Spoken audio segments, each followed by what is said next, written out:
Well, thanks to Dave and the Union League. The Union League has been wonderful partners of the BGA. In fact, we had the first luncheon of my stewardship either in this room or a room a floor or two above or below 4 years ago. And they've been good friends and good partners. And Dave, the commitment of the club to public affairs creates a perfect opportunity to match your organization and ours. And so it's with great pleasure that we come here and partner with you. I also want to thank the folks on the BGA staff who did the heavy lifting to make this possible, our government and policy coordinator, Emily Miller, Director of Programming and Investigations, Bob Reed, Stephanie Hardeman-Simon, who's doing the videotaping, and Caitlin Kearney, who did a lot of the research that I'm holding in front of me. Tonight is not about the BGA, although I will say a couple words. You see the sign there. Our motto is simple: we are watching. We are shining a light on government and holding public officials accountable because good government is our right. And we do that in 4 ways. We investigate, we litigate, we advocate, and we educate. And that's what tonight is about. We educate in 2 ways. We train regular citizens in how to keep an eye on government. We've trained nearly 1,000 people around the state of Illinois in the rudiments of watching government. And we have idea forums. This is, I believe, the 8th idea forum in the last couple years. The concept is simple. We are confronted with enormous public policy questions and challenges and controversies, and we can manage them better and certainly understand them better if we talk about them reasonably. The BGA does not come to these events with a preconceived point of view. We as an organization believe in transparency and accountability and the process by which good decisions are made. We do not go out and take very, very strong positions on all the public policy issues because, frankly, it's complicated, and there may be people better equipped to make those judgments. We're better at framing the issues and discussing them. So we don't come here as fans of merit selection or fans of the election of judges. We come here as fans of the democratic process and the importance of communication. The judiciary is a key pillar of our democracy, and it is essential that our judiciary be fair, impartial, and independent. And a legitimate question is raised about how independent and impartial and fair a judiciary can be when the candidates who end up on the bench come out of the political process, and when in such a political town and a political county like Chicago and Cook, those people come out of a strong political organization, and voters usually have little information about the qualifications of the candidates. So the question's been raised from time immemorial about whether this is the right way to do it. And certainly the Gray Lord investigation of the 80s, which resulted in the indictment of 15 judges for corruption, was a black mark on the judiciary and certainly a spur for the further conversations about the right way to put a judiciary together. In 1970, when Illinois rewrote its constitution, it took time to raise the question of how we assemble a judiciary. And in fact, a proposition was put on the ballot to give the voters of Illinois a choice. And by a margin of 146,000 votes, the decision was made to continue the process of electing judges, and that's what we've done ever since. By way of statistics, 23 of the 50 states elect their judges. 17 use merit selection, and 10 use a combination of the 2.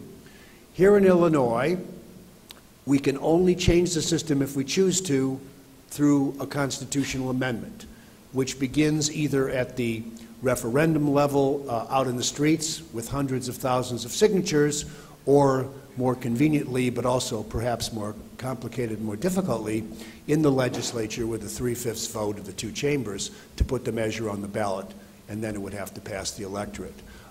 This gets talked about a lot and very infrequently raised above the level of discourse.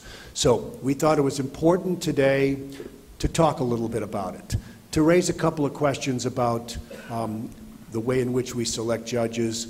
I will give you just a couple more statistics that I think help me understand why this is such an important issue.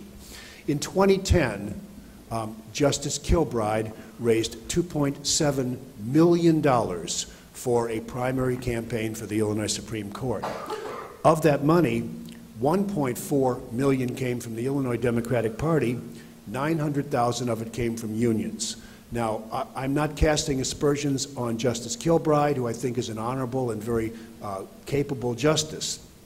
But when your election is facilitated by such clear special interest groups, the question of fairness and impartiality and independence has to be raised. Not necessarily answered in one way or the other, but certainly raised.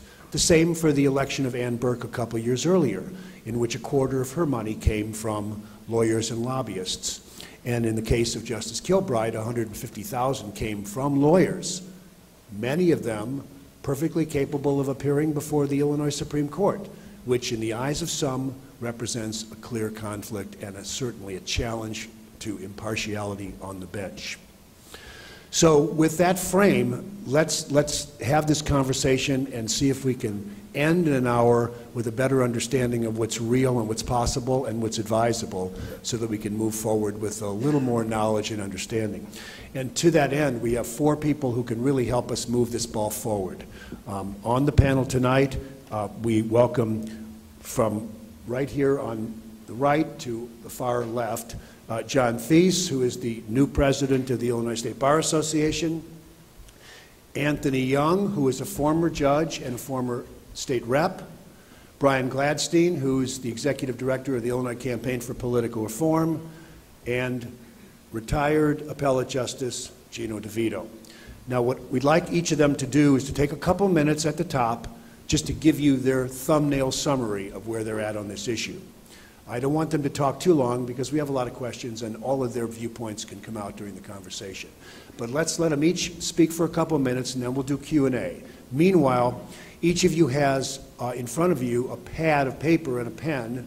It's the official Union League pen, which I believe you can keep as a souvenir, although Dave didn't tell me that. I don't know. How's the pen supply? If somebody really needs a pen, by all means. That means, use it and leave it.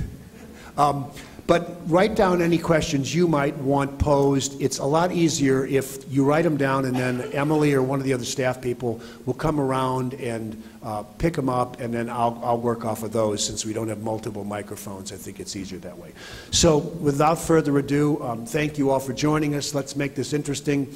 John, why don't you begin and give us a few thoughts, which I presume are reflective of the Illinois State Bar Association. First of all, Andy, thank you.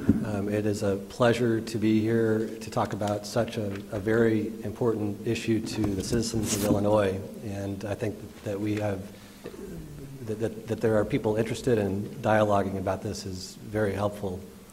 I am president of the Illinois State Bar Association, and our association has supported the concept of merit selection of judges for quite a while, probably more than 30 years. Roughly 25 years ago, in the summer of 1987, our association's assembly adopted a proposal that was a very precise proposal on merit selection that included a selection process involving the governor with panels that would assist in that, panels that would nominate a roster or various choices that would be considered by the governor. And it was very, very carefully managed to address all of the sort of negatives that you hear about a merit selection process. As an association, I'm extremely proud that we were able to develop something that was just organized in such a way that it was so clear and the wisdom of it was so apparent. Part of that was because the chair of the committee was, at that time, Judge Gino DeVito, who's at the end of the table. So if you have any problems with our proposal, you can talk to Gino. But I'm very proud of what that looked like. Now, in the period since, there's been a task force under the Thompson administration that advanced the ball further, but there just has not been the political will to take it beyond what we've accomplished to date. As a result, we have an elective system for substantially all of our judges in the state of Illinois. And that's, in our opinion, not a good thing. At a recent board meeting of the Illinois State Bar Association, I was reporting on some of our activities.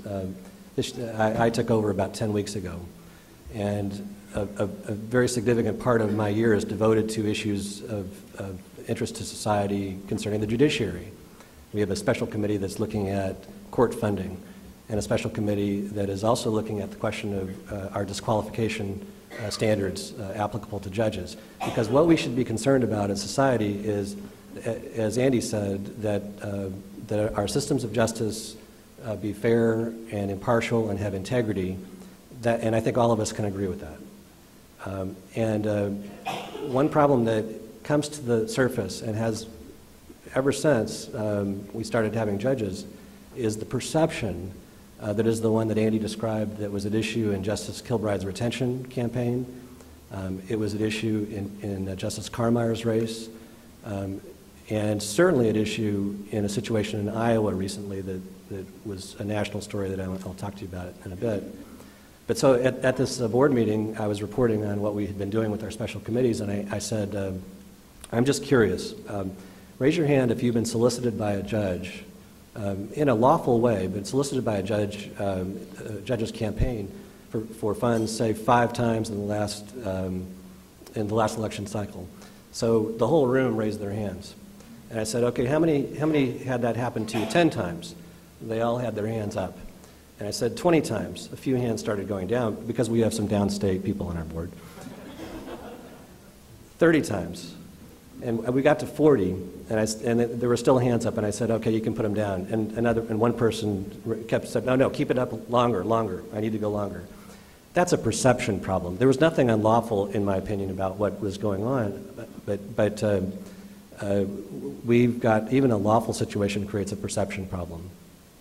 And those of you who are familiar with what happened in Iowa, where we had 3 justices of that court, thanks to a perfect storm, whose retention was denied, after they voted, universally, it's been concluded that what they did was the right thing.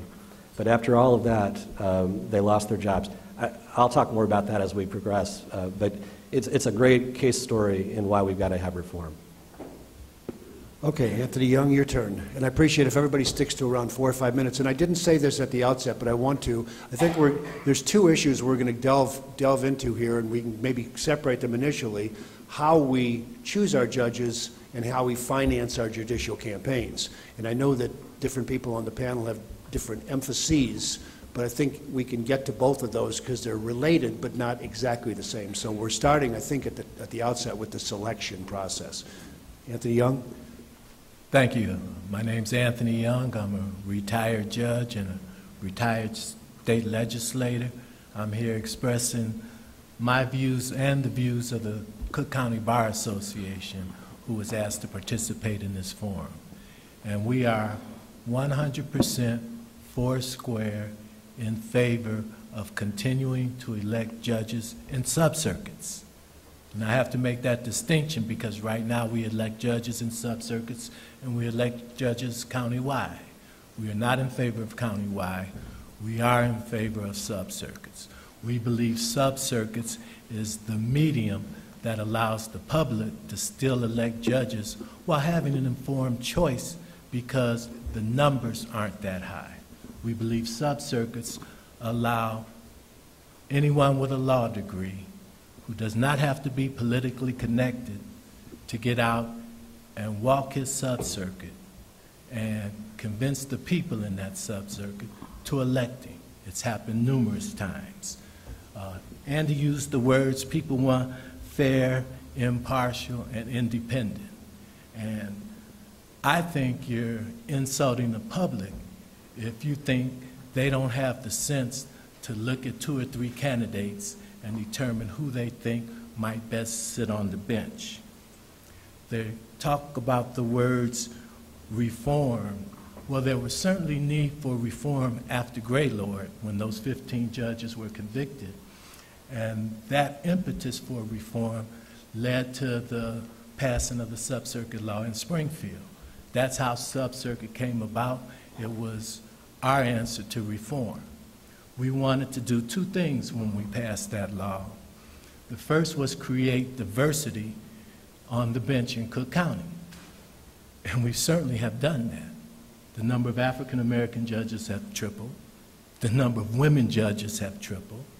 There was one Hispanic judge at the time, and no openly gay judges.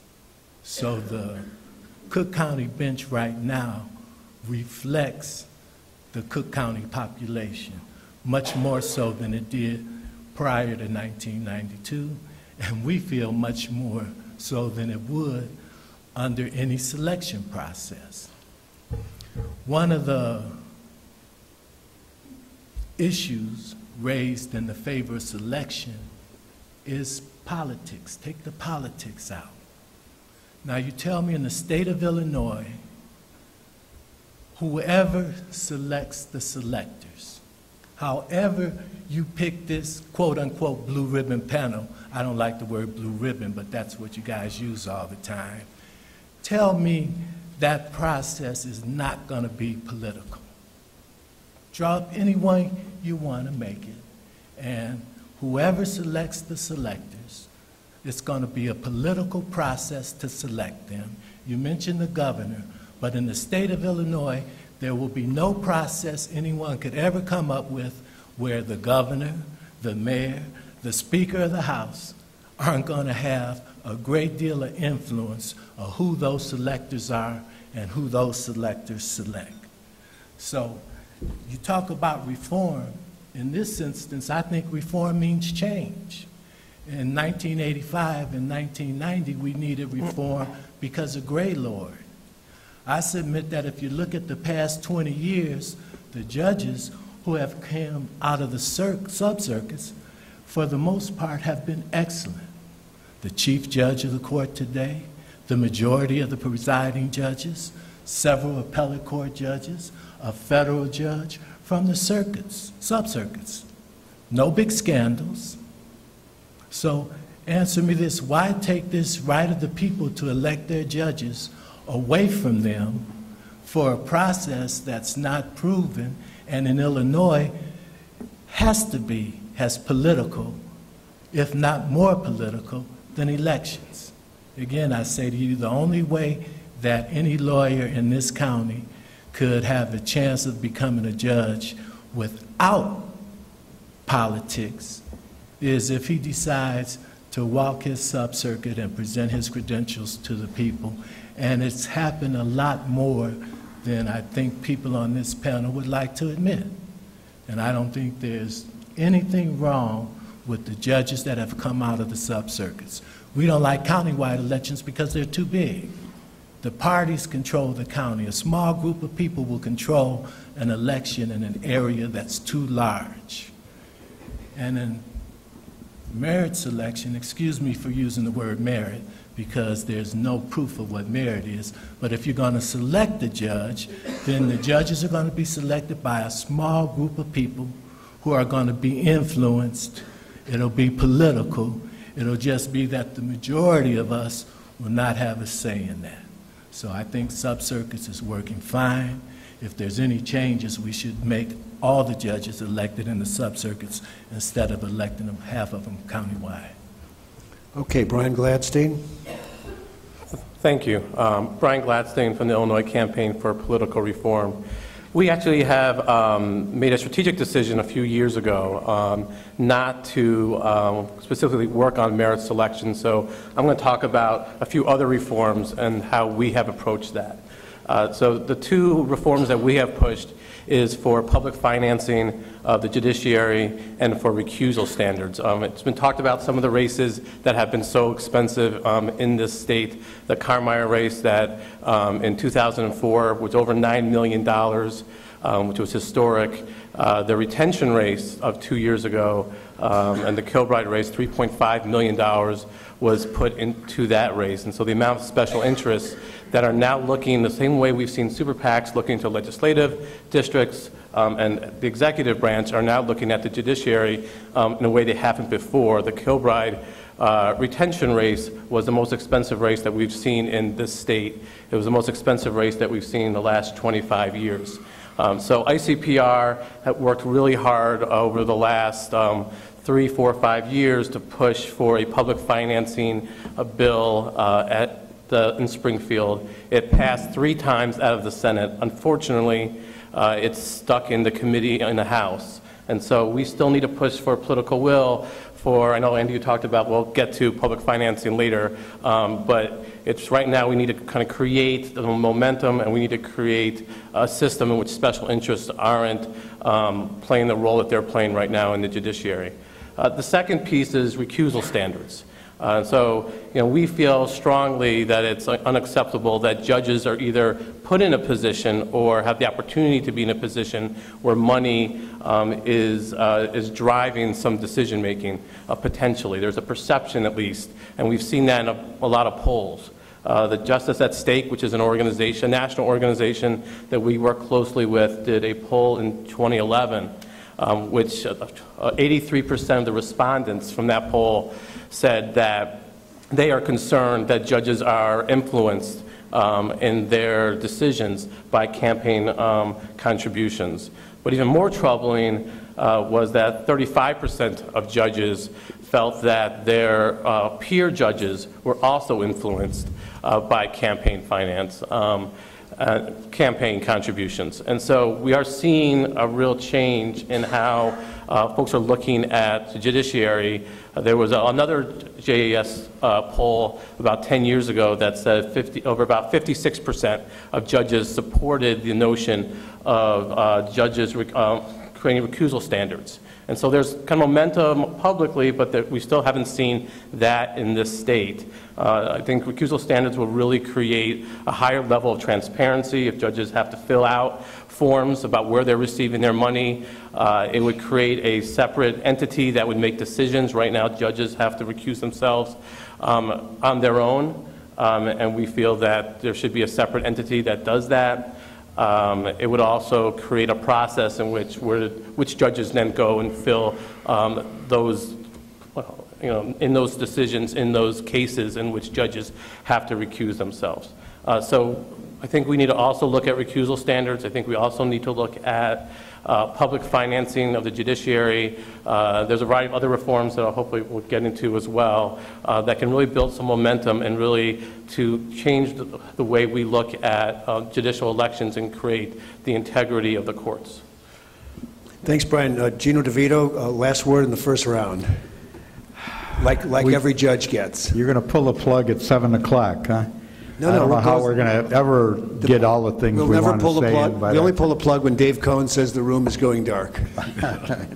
Let me preface my remarks by pointing out that we have outstanding judges in this state, in this county, fantastic judges. But that reality is so in spite of the fact, in spite of the way we select judges, not because of it. It's an accident. People are guessing at the voting places. They're voting for people based upon their names. Somebody with a name like mine, Gino DeVito, has a real problem in gathering momentum and getting attention. I realized that early on. I was thinking of changing my last name to Fitzgerald. Gino Fitzgerald seemed to have a pretty good ring. People said I was on the right track, but I was missing out. I now appreciate that to be very secure, the name has to be Mary Fitzgerald. So if I were ever to run again, that would be it. But the reality is that the voters are not engaged. They don't know anything about the people they're voting for. One of the reasons for that is that judicial campaigns are not classic campaigns. That people running for judges can't promise the voters things like I used to promise when I campaigned. I would say things like, if you elect me, I will end recession. There will not be any such thing as a depression. There will be no wars. We'll reduce taxes. And I go on and on like that. And then end by saying, and that shows you how silly electing judges is, because in reality I can't promise you anything except that I will be the best I can be, that you will have to gauge my ability to be a judge based upon my record, about which you probably know nothing. The fact is that people, you know, I bandied about the Mary Fitzgerald thing. Well, it happens that those great American, frequently Irish names are everybody's first choice, and if not that, second choice.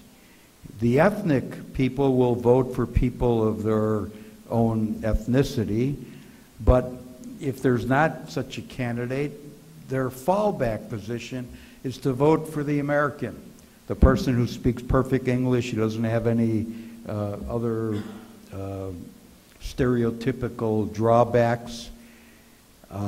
That's what happens in elections. That's why people with those nice sounding names are so successful. That's why women are so successful, because everyone in the room accepts diversity and the right of women to progress within our society, to have broader representation. And so women are very successful. And you know, and I'm not just telling you about my thoughts. You can look at the record that women with the good name draw no opposition in primary elections, frequently in general elections. People with ethnic names will draw a slew of competitors. That is the reality, and people are voting for people on that basis. Anthony Young talks about walking the sub-circuits. There ain't no sub-circuit in this county that candidates are walking. They are monstrous, they're large. They're racially divided, ethnically divided. You know, some that were gays can be elected. Those things that provide for diversity are there. But the reality is, and again, this is borne out by the record, that in a number of sub-circuit races, every candidate has been deemed to be unqualified by the evaluating bar associations. Sometimes a single candidate is up, having been found unqualified by the evaluating bar associations. The cry of the people who favor election is the right of the people to choose. For the reasons I've given you, that right is illusory. People are abusing the right. I think most people would admit to you that they don't have a clue about the people they're voting for. They're simply not engaged. They're incapable of being engaged. The media is incapable of informing us. What do you get from the media about the candidates? You get the grid of the bar associations, their evaluations, which are some of the most confusing things that you look for. I know, Andy, I've already talked too long. You told me before we began, don't blow your wad. I'm tempted. Can I fill the time till 7? No, never mind. I'll let it go at that. Okay, well, listen, we're going to get back to all these things. Let's go down into the weeds a little bit, because you've all spoken in generalities, and I think we get a sense of where you're coming from. Let me ask, now, I don't think all four of you have to answer every question. You could, but if someone has a clear sense of where they want to go with a question, please answer it, challenge the answer, but we don't have to have everybody saying the same thing. Let me just start with a very basic one. It's right off of what Anthony Young said. We're all human beings, and everybody's got their politics, and whether you're a lawyer or a governor or whomever, there's going to be some political bent. So how do we construct a merit system that makes it clean if we're trying to keep politics out of the process, or at least reduce it? Now, any one of you take a stab at that initially. You want to do that? Anthony Young is correct that politics are going to play a role. And so the way you confront that is you create a system that creates bipartisanship. The key to a merit selection system is the nominating committee. Usually the final appointer of judges is someone like the judge, like the governor. It could be the Supreme Court. But whoever the final appointer is, Tony said, choose the electors. Well, you keep the governor away from appointing the members of the nominating commission. Or you keep the Supreme Court, for example, out of the process of appointing the members of the nominating commission. What you do is you appreciate that indeed politics is going to play a role, and so you try to offset it. So you give the Speaker of the House and the President of the Senate and the minority leader in the House and the minority leader in the Senate the ability to appoint a single person to the nominating committee. And so you've got Democrats and Republicans evenly divided. And by the way, you give elected officials, such as the Attorney General, the right to appoint. And then you give a person of the opposite party, a constitutional officer, the right to appoint. Again, offsetting each other. And if, as has happened in a state such as Illinois, in this state, where a few years ago every constitutionally elected officer was a Democrat, you go into another basis for appointing somebody of a different political party. And the idea, again, is bipartisanship. Well, so that's fine. You insulate the governor initially, and then bar group, then who sends the people to those 4 or 6 individuals? What do? Just have like an open cattle call, or they then consult bar associations? What's the John? What's the next step then? How do you get the names in front of that group so that that group has a good pool of applicants to send to the governor? Let me just give you some bullet points about what our proposal had been, because it fleshes out some of those points. The appointing authority is the governor. The coverage is all judges in all courts throughout the state. There's no local option, which is in some states has been the case.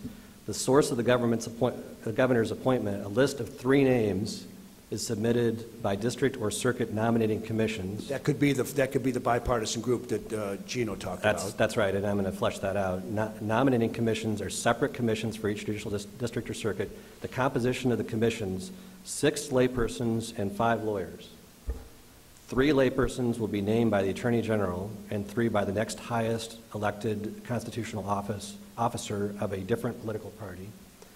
Lawyers are to be elected in an election conducted by the Administrative Office of Illinois Courts by lawyers whose principal office is in that district or circuit.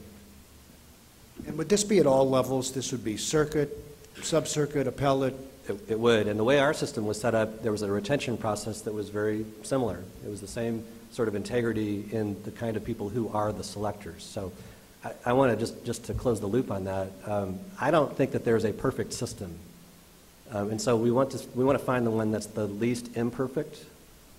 And there was a list that came out of, it's the cornerstones of what makes a good judge. It's from the Institute of the Advancement of the American Legal System, and this is a group that Justice Sandra Day O'Connor has been closely associated with. And they had a list of traits that I think all of us would agree would make a good judge. And let me just quickly run through them, I think, just to be sure you're all on the same page. Fairness and impartiality, open-mindedness, clarity and strong communication skills, thoughtfulness and humility, patience, courtesy, and respect for others, ethics and integrity, courage, productivity and efficiency, respect for jurors, adherence to the mission of the courts, faithfulness to the rule of law, hardworking, community involvement, and administrative capacity. And the question that I would ask if we all agree that those are important